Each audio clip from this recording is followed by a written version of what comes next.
দর্শক বন্ধুরা, আজকে একটা কাটিমন গাছ তুলবো আমরা, একটু মাঝারি ধরনের গাছ। কাটিমন গাছটা নতুন শিকড় কীরকম আসলো,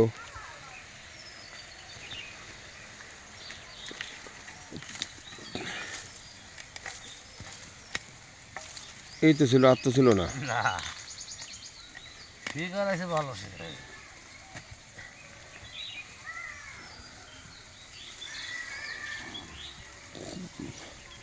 বাদান সুতুলি নিয়ে আসেন। সুতুলি নিয়ে আসেন, আর নরম মাটি এখানে আছে।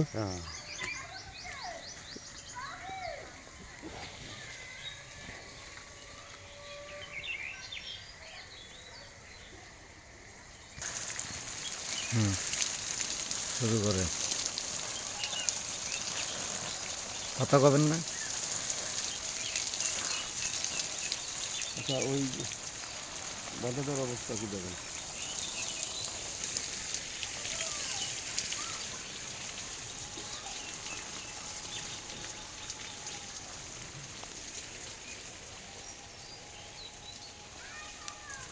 সম্পূর্ণ শিকড়গুলি ঢাকবেন।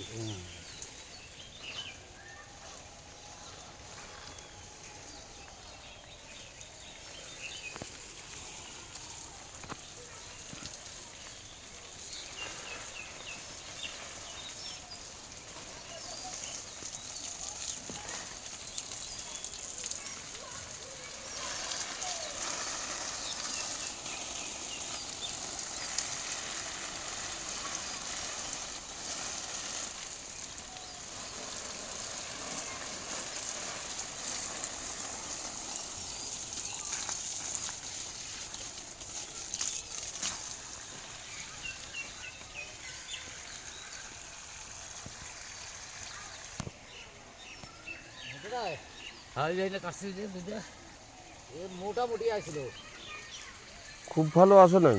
না তারপর আবার ওই সাইডে কাটলাম, হয়েছিল তো সেই বেশি মোটা পাইনি, এরকম একটা মোটা শিকড় থাকে। যাক কয়দিন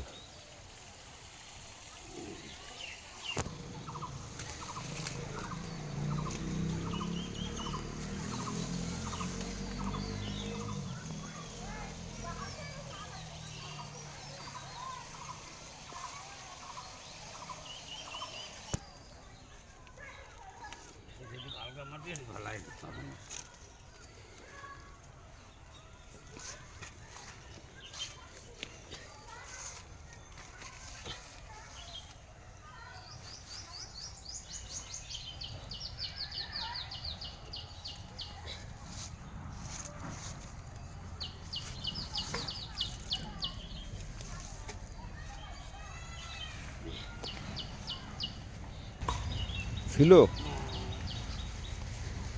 সমান জায়গা নামান, গুল ফাঁচি যাবি। সমান জায়গা নামান। ওই নতুন শিকড় কই?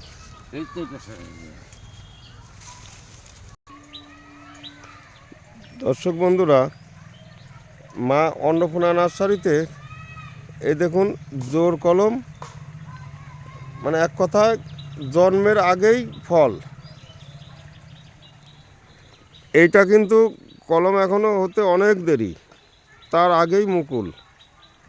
আর এই যে নিচে মাদার গাছের নিচে মুকুল। আর এই ধরনের কলম করা হয় বলেই জোর কলমে বা মা অন্নপূর্ণা নার্সারির বেশিরভাগ গাছেই এরকম ছোটোর থেকে মুকুল আসে।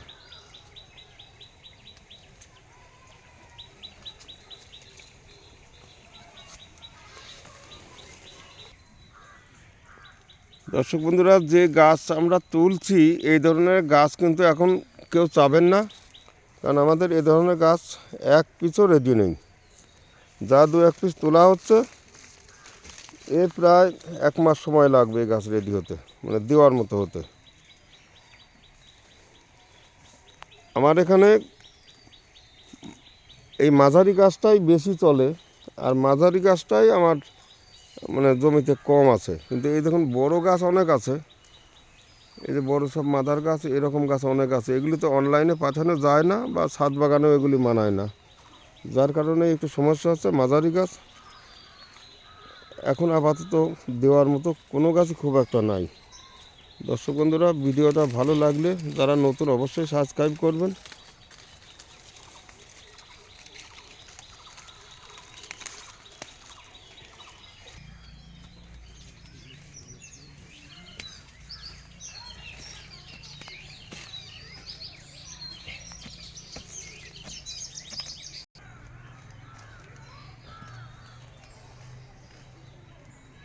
গাছটা ভালো ছিল, বাড়ি ফোর, নিচে মুকুল ধরেছে, কিন্তু আজই তোলার মতো অবস্থা হলো না।